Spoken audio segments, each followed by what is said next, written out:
Welcome to NarrativeNook audio tales where enchanted stories come to life. If you enjoy our stories, please subscribe, like and share to support our channel. Enjoy listening. Electra was a touch puzzled. Mrs. Farwell has always been very particular about manners and etiquette. Isn't it impolite to put on a facial mask while receiving guests? On second thought, she supposed that Sonia not acting prim and proper in front of her was the latter's way of getting close to her. Recalling that Elias was still beside her, Electra immediately laughed and stated, Mr. Farwell, there are some tasty fruits in the stuff I brought here. Let me go wash them for you."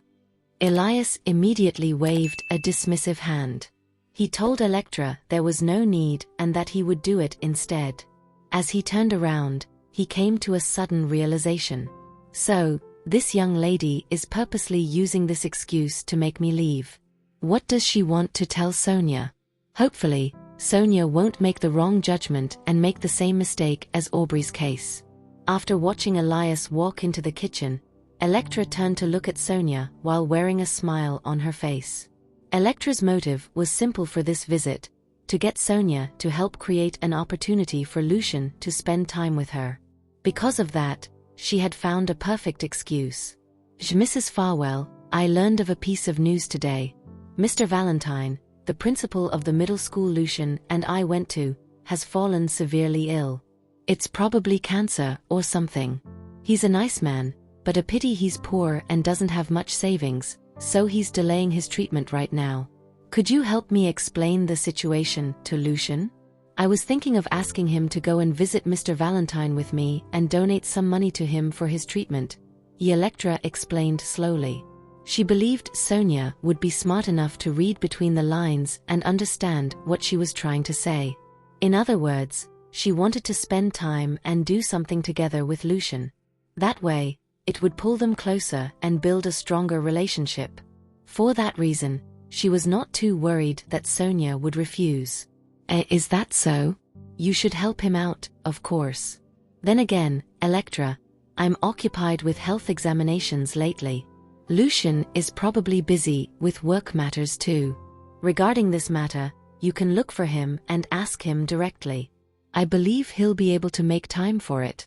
Sonia's answer left Electra wholly floored. It was a tactful refusal. Not only did Sonia not express her agreement with Electra's idea, but the former also had no intention of helping her to convey those words. A frown marred Electra's countenance, but she concealed it almost instantaneously. That's true. Mrs. Farwell, what's wrong with your health?" She smoothly changed the subject to Sonia's health. Deep down, she was still mulling over Sonia's response. Her attitude seems to have changed. She's no longer as eager as she was the other time. It's no big deal. Just routine examination. There's no need to worry about me."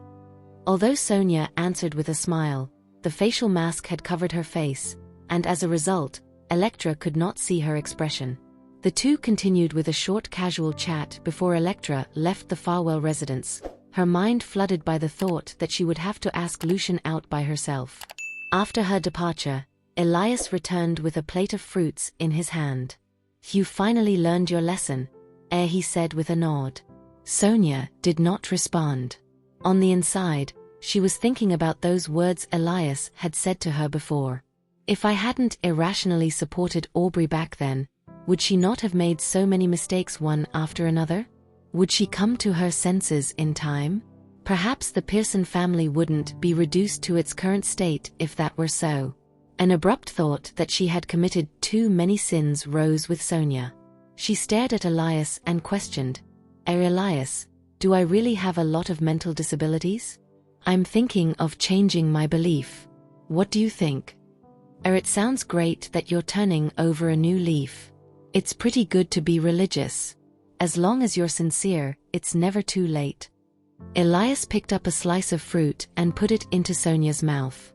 Even though the facial mask was still on her face, Sonia could no longer suppress her emotions, and tears streamed down her face uncontrollably.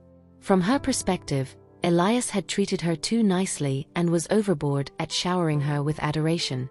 That eventually caused her character to become increasingly extreme.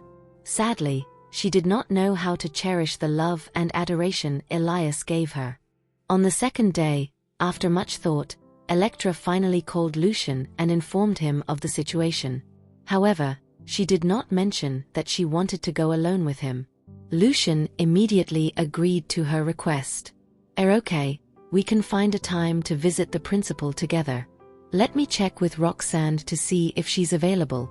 She can do a checkup for the principal. As you know, her medical skills are great. Electra could only stammer her thanks at his response. That would be great. Miss Jarvis is so skilled in medicine. Maybe she can treat the principal. Let me know once the date is confirmed. I'm available anytime. All right. Once Lucian hung up the phone, Electra's face immediately wilted. She could not bear to see Lucian and Roxan show off their affection in front of her. A wave of annoyance flowed through her as she muttered to herself, I'm always one step behind. Why don't you give up, Electra Lane? Even Mrs. Farwell's attitude has changed. You won't have a chance of winning. Isn't it better to just wish them well? Why am I always so full of myself? If I had been bolder back in school, would I be with Lucian now? After pondering for a long time, Electra finally calmed down and went downstairs. Her parents, Richard Lane and Matilda Suvex, asked her how she was feeling after noticing her listless appearance. Electra told them that she had successfully delivered the specialty products to the Farwell family yesterday. She then picked up her phone and played with it without saying another word. Matilda smiled and asked, Today, your uncle introduced us to a young man who returned from abroad. Do you have time to meet him?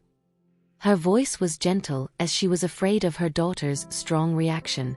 Electra's face froze instantly, her eyes filled with anger.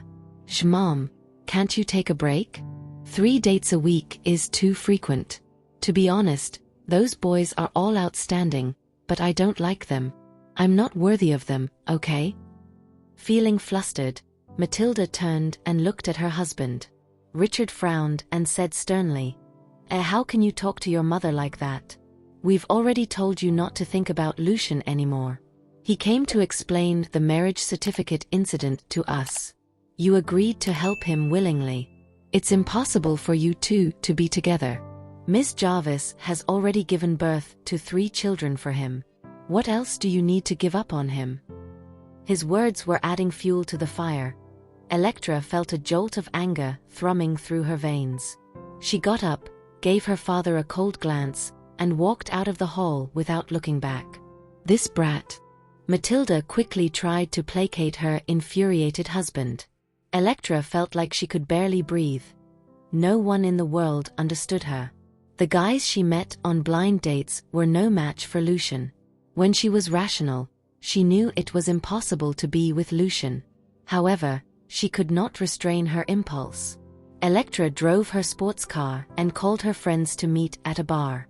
Meanwhile, Roxan walked out of the laboratory and into her office, her face filled with joy. Soon, Peregrine arrived as well. He was similarly beaming with excitement. We did it, Miss Jarvis. You are amazing. After finding this substance, the effectiveness of our medicine has increased several times. Now we can use a special declaration channel to get the new drug on the market as soon as possible, he said elatedly. Roxan nodded. Thank you for leading so many researchers to work day and night. You are the pillar of our research institute. Feeling embarrassed, the old man replied, I don't deserve the credit. It's all thanks to your abilities, Ms. Jarvis. Haha, but no matter what, we are doing good for all the patients. Great work. Yes, there are other projects worth completing. Let's work hard together. But she replied enthusiastically. The Research Institute had indeed soared to greater heights ever since Peregrine joined. Roxan believed that in the future, she would be able to create more drugs and live up to her mentor's expectations. Roxan was feeling particularly relaxed that day. She had already made plans with her best friend to celebrate that night. Subsequently, She called Lucian to ask him to bring Jonathan along for the celebration. She then went to the kindergarten to pick up her 3 children and took them to a restaurant, where they began their celebratory dinner in high spirits. Meline, dressed in her best attire, looked particularly gorgeous that night with her exquisite makeup. "Aunt Meline, you look stunning." Archie and Benny flattered and heaped praise. Estella added, "Aunt Meline, you are even more beautiful than Mommy." Meline was surprised at Estella's kind words. When she turned to look at Lucian and Roxan, both did not seem to mind. So, these 3 children who were separated in such a strange way have finally reunited? To be honest, although I have known this fact for a long time, I still haven't quite digested it, said Meline, feeling emotional seeing Roxan and Lucian together. "What do you mean when you say I'm more beautiful than your mommy? Your mom is still the most beautiful, isn't she? You are quite the talker, little girl." Meline picked up Estella and fed her a small piece of steak. The little girl was too preoccupied with eating to talk. Everyone laughed at her cute look as she tried to talk and eat at the same time.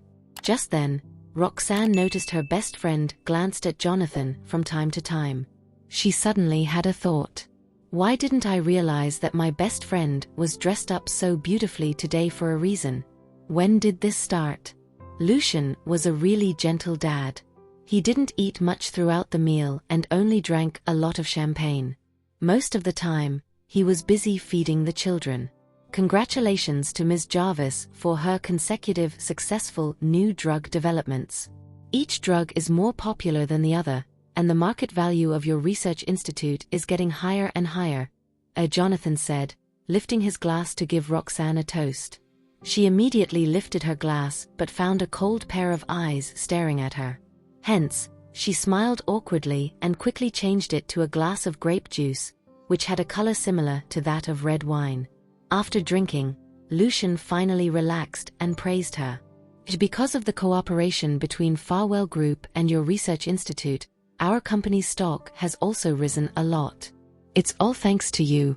The man also lifted his glass for a toast. Roxan did not refuse and followed suit. Come to think of it, I can understand Jack's behaviors back then. The potential that Ms. Jarvis possesses is simply immeasurable. Jonathan followed Lucian's lead and continued to flatter her. That's right, my best friend is amazing." Meline, who rarely sang praises, echoed Jonathan's words. When Jonathan smiled at her, she immediately appeared flustered and looked away. Lucian noticed Medeline's odd behavior and gave Roxan a questioning look. In response, the woman raised her eyebrows and smiled. Lucian immediately understood and smiled tacitly.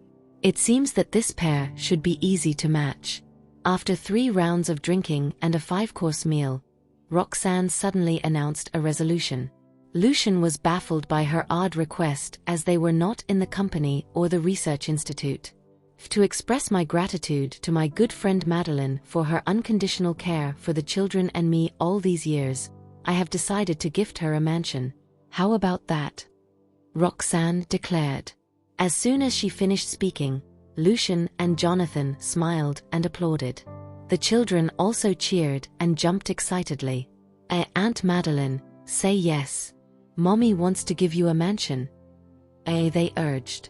Meline was stunned for a long time, looking at Roxan incredulously.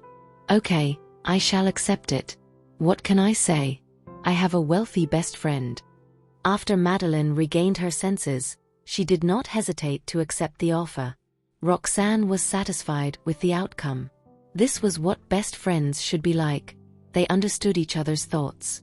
Being coy and hesitant only made both parties feel distant. Of course, Roxan had another plan. She smirked and teased, "Hold on, you need to fulfill my condition to earn the mansion." Meline rolled her eyes. I knew it. There must be conditions tied to the gift. What do you want me to do?" Both men were curious about the terms that might be offered in return for a villa. It's not that difficult. You shall be the next hospital director. How about that? You can handle the position, right?" Roxan looked at her best friend and asked with a grin. Once again, Meline was left speechless. Is this a promotion? An escalated promotion? The woman had been working in the hospital under Roxan's research institute, with a high salary and good benefits. Although the workload wasn't light, she had always been happy with her job. But she never thought that one day Roxan would entrust her with such an important responsibility. The director position had been vacant for a long time. At this moment, she felt a little overwhelmed. This meant not only a promotion but also an increase in responsibilities. Are you afraid to take on the role? Seeing her hesitation, Roxan deliberately provoked Meline. When the three children heard that Meline was offered the role, they immediately encouraged her to accept it. Aunt Meline, please agree. Estella asked innocently, is a director more powerful than the head of a kindergarten? Lucian and Jonathan exchanged glances. They never thought that Roxan would entrust such an important position to Meline. After all, this hospital was the flagship hospital of the Research Institute and had many social responsibilities. Meline considered the offer for a long time. When she looked up and saw Roxan's expectant eyes, she gritted her teeth and showed fierce determination. Okay, I'll do it. I won't say anything irresponsible. Since I have agreed, I will manage the hospital to the best of my ability and not let you down. Meline said resolutely. Okay, then it's settled. I also plan to get you a car. As for what kind of assistant you want, you can choose for yourself. Roxan would not be stingy and gave her friend the treatment she deserved. This meal, which was supposed to be a celebration banquet, turned into a recognition ceremony for Meline. Of course, she ultimately elevated this hospital to the pinnacle of the region's private hospitals. After a while, the children started to feel tired, and the celebration banquet ended. Meline was exhilarated and downed herself in alcohol. Her face was flushed, and she walked unsteadily with Roxan supporting her. Lucian immediately looked at Jonathan and instructed, escort Ms. Xander home. You shouldn't drive, though. Let the driver send you guys back. Roxan brought Meline to Jonathan once he acknowledged the request. Hold on to her. I still have to carry Essie. Look at her, she's fighting to keep her eyes open. After passing Meline over to Jonathan, Roxan immediately picked up Estella. When the little girl smelled her mom's scent, she put her head on her shoulder and fell asleep within a few seconds. Jonathan supported Meline carefully, holding her arms with both hands. Ms. Xander, are you okay? I'll take you home. The woman still retained some level of consciousness. When she looked at Roxan and noticed her winking, she knew something was up. Meline seemed to understand her friend's intention. Her heart began to pound wildly. Lucian held Archie and Benny with both hands and quickly retreated after giving Roxan a signal. Their transport had already arrived, so they quickly loaded the kids into the car and drove away. By the time Jonathan supported Meline to the front door, their friends were nowhere to be seen. After the driver arrived, Jonathan carefully helped Meline into the car. He immediately went to the trunk and took out a vomit bag, preparing for the worst. Although the woman felt dizzy, she was still conscious. She could not help but admire the man's meticulousness. Once Jonathan got into the car, he handed the bag to Meline and instructed the driver. Drive slower and don't swerve too much. Next, he shifted his position to keep an appropriate distance from Meline. He sat upright and looked out the window as if he had nothing to do with her. Meline finally understood why such a handsome and eligible man was still single. She began to lose her sobriety as she had consumed too much alcohol in her moment of joy. A few seconds later, she closed her eyes and appeared to have fallen asleep. Jonathan took a quick glance and noticed that her head was slipping and tilting, although her eyes remained closed. Ms. Xander, are you asleep? He asked. By then, Meline was in a half-conscious state. She felt uncomfortable because her head had nowhere to rest. Hence, she really wished that the man would let her lean on his shoulder, but he remained indifferent. As she drifted to sleep again, her body slid toward Jonathan. Her head accidentally fell on his shoulder. She was somewhat aware and felt that she was still in an uncomfortable position. Hence, her head involuntarily moved toward Jonathan. Unexpectedly, the man used his other hand to support her head. Meline suddenly woke up because the man's hand was forcefully lifting her head away from his shoulder. Miss Xander, wake up, don't fall asleep. It's easy to cause vomiting like this. Jonathan's voice was low and gentle. Feeling utterly speechless, Meline shifted away from him and sat upright. This man is difficult to deal with. She sighed inwardly and gradually fell asleep again. After the car pulled up at the accommodation, Jonathan immediately got out to help her out of the car. However, this time, Meline had become quite sober and got out of the car by herself. "Thank you, Mr. Queen, for the vomit bag." With a flushed face, she handed the bag to the man with a hint of resentment. She then quickly stomped into the residential area. Jonathan rubbed his nose in confusion when he saw the look of annoyance on her face. Was the air conditioning too cold just now? As Jonathan watched Meline walking away, he called Lucian to inform him that he had successfully escorted the woman home. "Okay, good job. Is there any further development?" Lucian asked casually. "What development?" "No, I just followed your instructions and sent Ms. Xander home," Jonathan replied seriously. Lucian was stunned for 2 seconds before nodding. Okay, that's it then." As soon as he hung up the phone, Roxan's phone rang. It was Meline calling. "Roxan, can you believe it? As soon as I got in the car, he gave me a vomit bag. Oh my goodness. Not a hangover pill, not water, but a vomit bag. Roxan, am I doomed? Do I deserve this?" Meline ranted angrily. Roxan was amused. She never thought that Jonathan could be so clueless. In the past, she thought Jonathan was too busy developing and strengthening the Queen family to be bothered with love affairs. It seemed that it was not the case. During the night, Roxan chatted plenty with Meline until the latter fell asleep.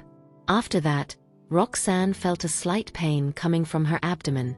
It was about time for her period. It greatly discomforted her every time. As a result, she often had to bear the pain while working.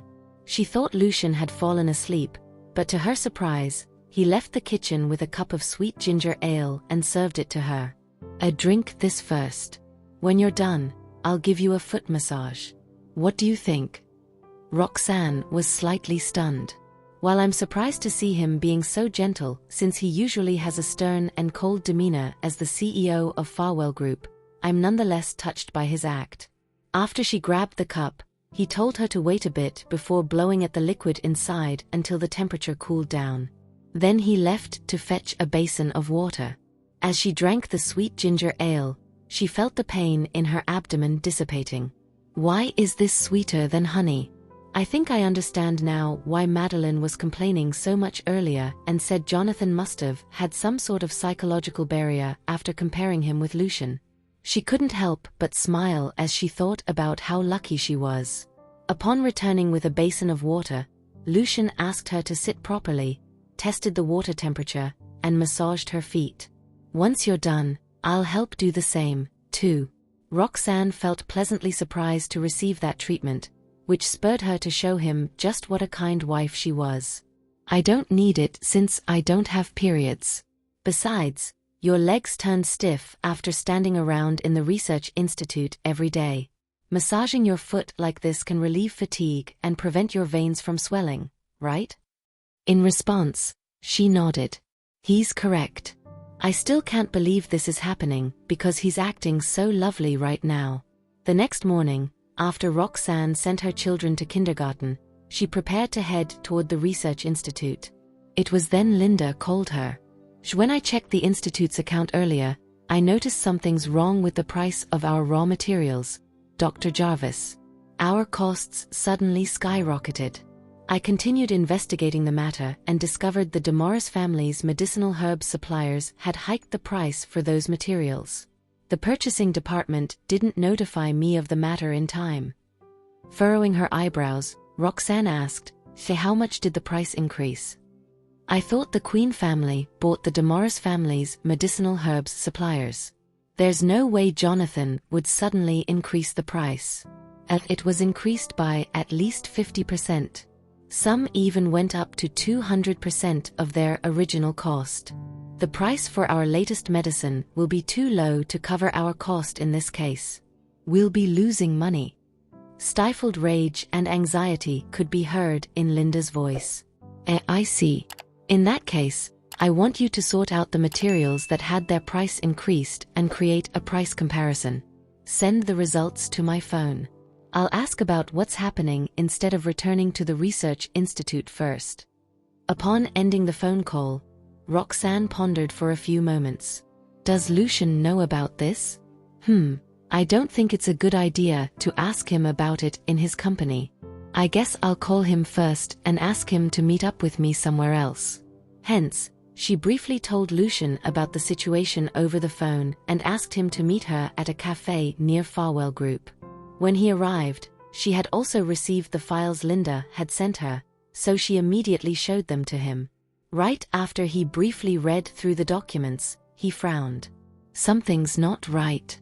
I asked the Queen family to purchase those companies to better control the supply and price.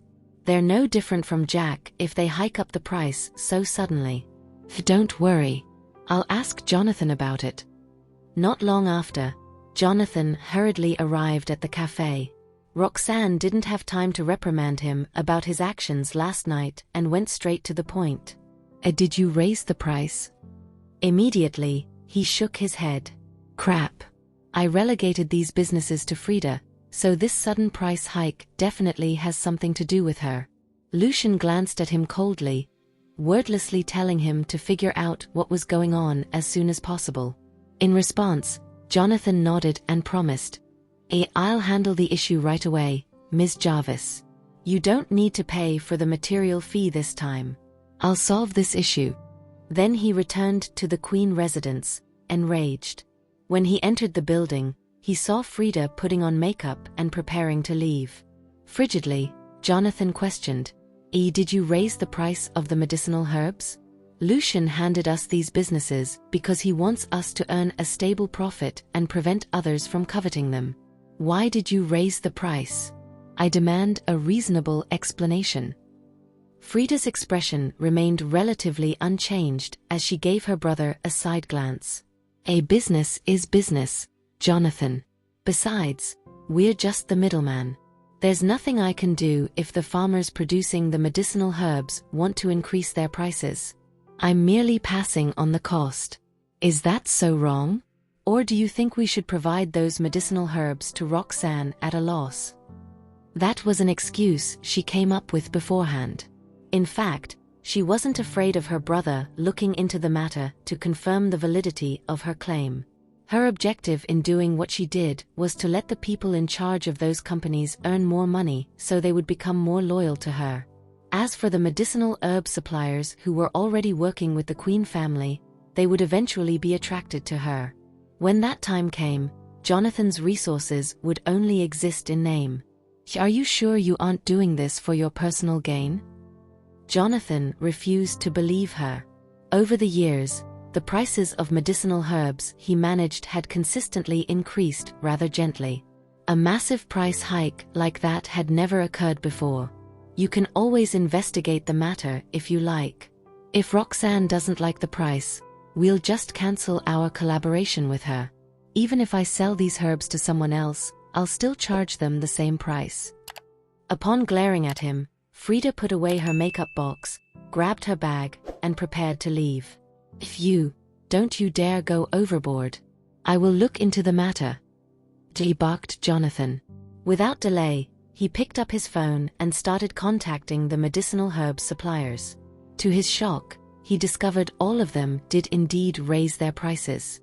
Additionally, plenty of suppliers under him were complaining about the issue and subtly wondering about the possibility of a price increase. Eventually, Jonathan learned the culprit behind the situation was, of course, Freda. She was the one who raised the purchase price and swayed many medicinal herbs suppliers from the northern and southern regions to her side. What is she trying to do? Is she doing the bidding of that man again? Jonathan didn't have the nerve to keep quiet about the situation, so he quickly informed Lucian of his findings through a call. He also mentioned the man his sister interacted with. I'm sorry, Lucian. I thought I could control my sister, and I've been watching that man's actions closely. However, I was wrong. He apologized. However, Lucian seemed exceptionally composed. I already know about that man. He's Sean Crawford, from the Crawford family of the North. In the past, they had a clash with my grandpa and lost terribly. Ever since then, they had been waiting for an opportunity to make their move. No need to worry. I'll take care of this matter. Thank you, Lucian. I really shouldn't have let my sister handle so many medicinal herbs supplies. Jonathan was regretful, but it was too late. Inside Freda's office, a finance officer reported, due to the price hike, our expenses this month have vastly increased. However, our clients have been settling their payments. Currently, our biggest client is Dr. Jarvis Research Institute and Factory. Once they pay us what they owe, our profit will increase even further. Once he ended his sentence, Freda swiftly signed the necessary documents and gestured for him to leave. Not long after, Sean entered the office with a bouquet of red roses, which he promptly presented to her. Freda was on cloud 9 when she saw that. Hastily, she stood and pounced toward him. You shouldn't do that in your office, considering you only have a frosted glass partition here. People outside can figure out the gist of what we're doing inside. Grinning, he put the roses down and promptly hugged her waist. I don't care. In fact, I'm willing to announce to everyone that you're my man. At that moment, she was wholly immersed in the bliss of her romance. I'm enamored with this bad boy. He was the one who taught me to raise the purchase price and slowly draw the owners of those medicinal herbs companies toward me. At the same time, I'm also creating an obstacle for Roxan. Now that the cost of the raw materials has been raised, her wish to sell her medicine at a low price will never be realized. I've accomplished something that Jack couldn't. It's all according to Sean's plan. Even Lucian can't control the price of the medicine now. How can he when everyone on the supply chain is making more money? You've been doing well lately. I got some free time today, so after you get off work, I'll bring you to a fancy restaurant for dinner together. Sean was delighted with how obsessed she was with him. He always had a magical charm to make the women who fell for him do everything he wanted, even to their own detriment. Okay. Wait for me. I'll be done soon. Gleefully, she kissed him. After he left her office, he exited the building and entered a Bentley.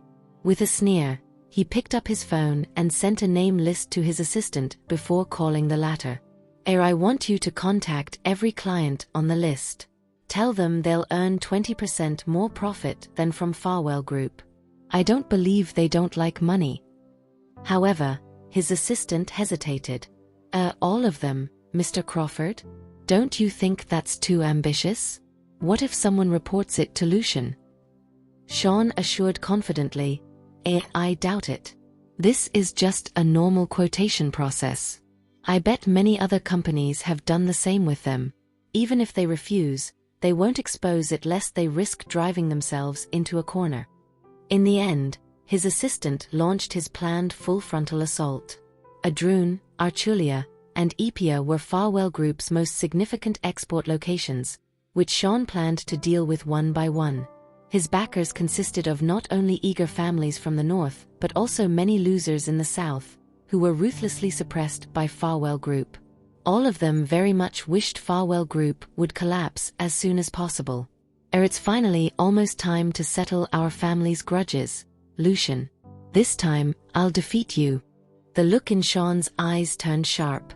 Smugly, Freda asked her assistant to call Roxan's Research Institute and Company to settle their payments. I'm going to give her a headache and make her yield to me. Soon after, her assistant entered her office with a smile. We've received the payment, Miss Queen." Her assistant was delightfully waiting for Freda to praise or reward her with a bonus. However, Freda's expression darkened frightfully. They did? Tens of millions? All of it? The assistant didn't understand why her employer seemed upset that they had received the payment. Her smile faded as she nodded. Yes, all of it." It was Freda's turn to be confused. "I thought Roxan would refuse to settle the payment. Her materials now cost more than 10 million, after all. No company would ignore such a price difference." Panically, she gestured for her assistant to leave and immediately called Sean. After briefing him about the situation, she asked, Lucian and Roxan aren't planning anything, are they?" Sean remained silent for a while. "I didn't expect this to happen. Usually, companies would express strong resistance when their suppliers suddenly raise the price. Then, they'll renegotiate their deal. So, what's going on?" Despite his thoughts, he reassured, "No need to panic. You've received the money, and these companies are now firmly in your grasp. There's nothing for you to be afraid of." Okay. I'll meet you at the mansion tonight." Freda missed him. Okay." Upon hanging up the call, Sean kept thinking about his enemy's plans. Not long after, he suddenly realized something. Looking like a deflated balloon, he muttered, It seems like I've lost this round." During the afternoon, Jonathan carried out the plan Roxan and Lucian had cooked up. Since Freda maliciously hiked the price, they opted to launch a price war. Their plan was simple and brutal. They would offer higher prices than Freda did to everyone. With that, the Queen family's original suppliers were elated. They stopped having crooked thoughts and started supplying a colossal number of medicinal herbs en masse. Within minutes, all of Freda's efforts to gain the trust of those company owners were wiped away. During that evening, 10 of the 14 medicinal herbs company the Damaris family left behind requested to work with Jonathan. By dinner time, another 3 approached him. He accepted and signed a contract with all of them to adjust the price according to each quarter's market. After all, the price would only continue to rise for the latest quarter. When those bosses saw Jonathan's proposed price, they immediately signed the contract without reading it. After Lucian had dinner with his family, Jonathan called him to report the situation.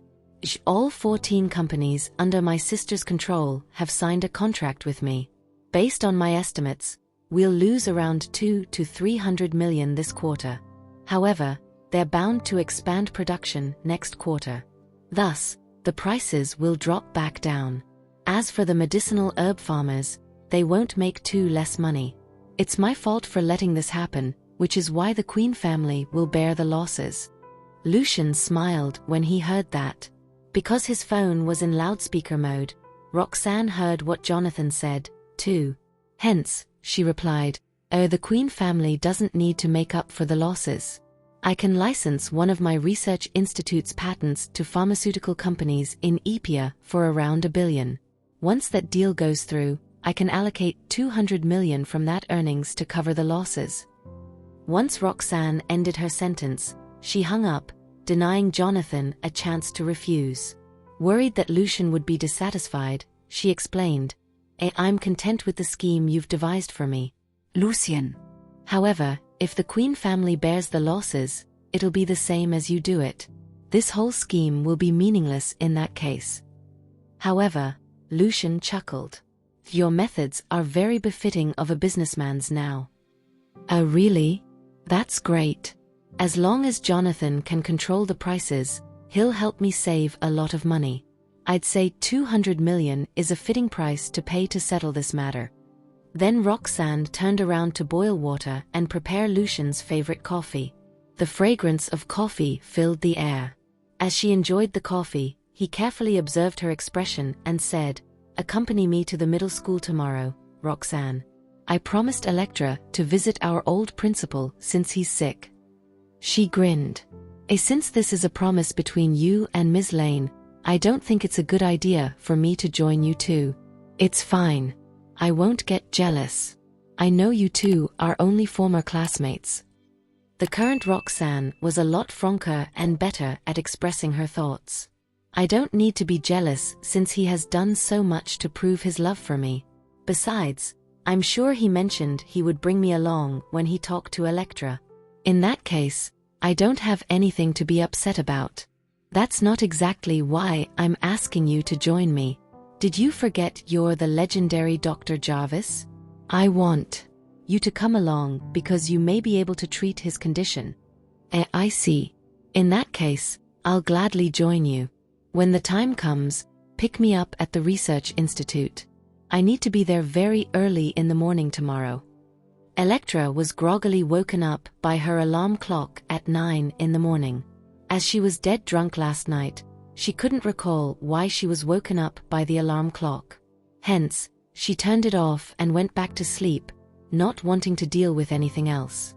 Then she suddenly recalled her promise with Lucian to meet with their old principal.